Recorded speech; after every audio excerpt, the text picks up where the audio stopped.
did your vision and Ryan's vision, did it coincide with the way that Luke ends up in this film that you thought it would all these years later? No. No, not at all. Well, I think when I read it, it's like the movie. It's just mind-bogglingly complex.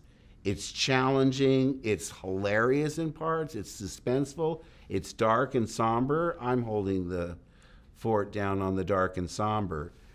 But, you know, I mean, the most shocking thing I read was it's time for the Jedi to end. Are you? What? I mean, I understood Luke's regret at being wrong about who the chosen one was, and he feels responsible for creating potentially the next Darth Vader.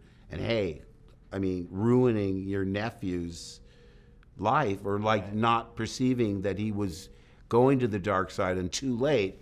So that's weighs heavily on him. But all the characters face challenges in the second act of a 3-act play or opera. I mean, this is where all the darkest things happen. I mean, there's triumphs, of course, but more than its share of tragedies. Right. Well, you spoke about dark and somber.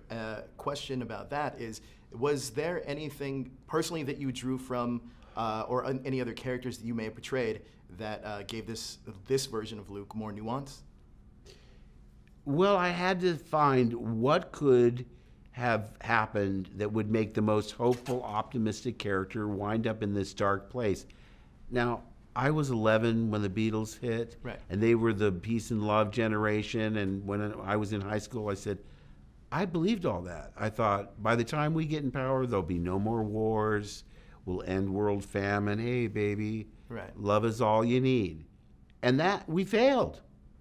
Basically, we failed. So even though this is a fantasy, you try and find something that you can relate to in life to be able to portray that element of the screenplay. Right. And so that's what I was thinking of, is the potential of the flower power generation. And now the world is worse than it's ever been. You thought Watergate was bad?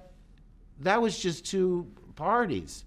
Now it's a political entity with a hostile foreign government.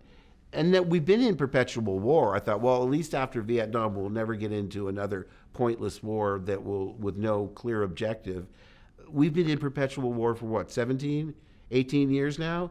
This is why these movies are so popular. Real life is so horrible. Right. Harsh reality is so draining on the human psyche. You need to go to a safe place like a galaxy far, far away.